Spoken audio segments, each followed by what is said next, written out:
Jimmy at the time was like this god-like figure. Jimmy had openly admitted to like most YouTube videos that he watches, he can't even make it past 30 seconds. I basically am sitting here about to put out my first video and the mecca of all YouTubers is about to judge me. He turns around and he tells me that's the best YouTube video I've ever seen in my life.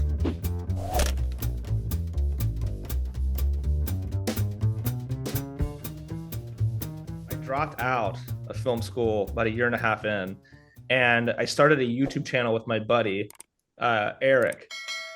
And we grew this channel to about 15 million subscribers over the next 2 years. And I sort of channeled my editing obsession to away from the film kind of traditional sense into more of this like optimization for audiences on the YouTube platform. And I kind of learned that over the next 2 years. And then I got to the point again, I got this like itching feeling that I needed to stop that and do my own thing. And so I left that channel. I made my own YouTube channel, and me and Josh were actually talking about this video before the podcast started. And I basically made this, I made one video, and Jimmy at the time was like this god-like figure. We had 15 million subscribers, but Jimmy had 100 million. Jimmy was getting 100 million views. And he was doing things that didn't even make sense to us. I thought that the editing could be better, but clearly the editing is not why his videos were doing well at the time. It was just like, he was just doing these crazy spectacles. And he was like almost like this deity in the YouTube world. I didn't really know how to like whenever I saw him, I was super nervous. Whenever I talked to him, I was super nervous. And one time Jimmy came to our house, me and Eric's house, and I had this unreleased video of mine. And I basically, someone said something about it that I should show him.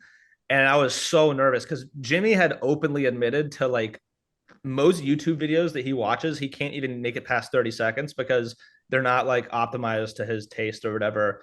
And he's like this like kind of harsh critic, and he's very honest. He's like very brass tacks with feedback. So I basically am sitting here like one video in, not even about to put out my first video, and the mecca of all YouTubers is about to judge me. It was a really scary feeling.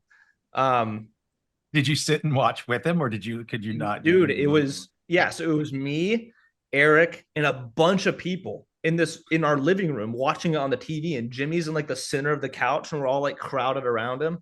And I'm just scared for my life. My heart's racing. And it's like, if you watch the video that I'm talking about, it's like a pretty vulnerable, like, it's a little more storytelling style video than what, Jimmy's main channel content typically is.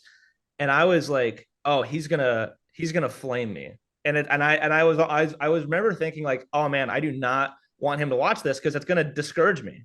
And I need encouragement right now when I'm going off my own. So I expect him to click off at 1 minute, and he sits down and he watches it, and he gets past the first minute, and then he gets past the second minute, and he gets past the third and the fourth minute. And before we knew it, he watched the entire, 20 something minute video front to back without stopping, laughing and, emoting the way I was trying to get the audience to emote.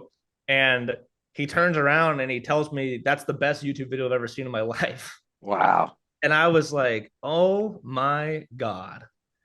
And this was in front of Eric, the Eric and all these other creators. And I had like given this like gold medal compliment.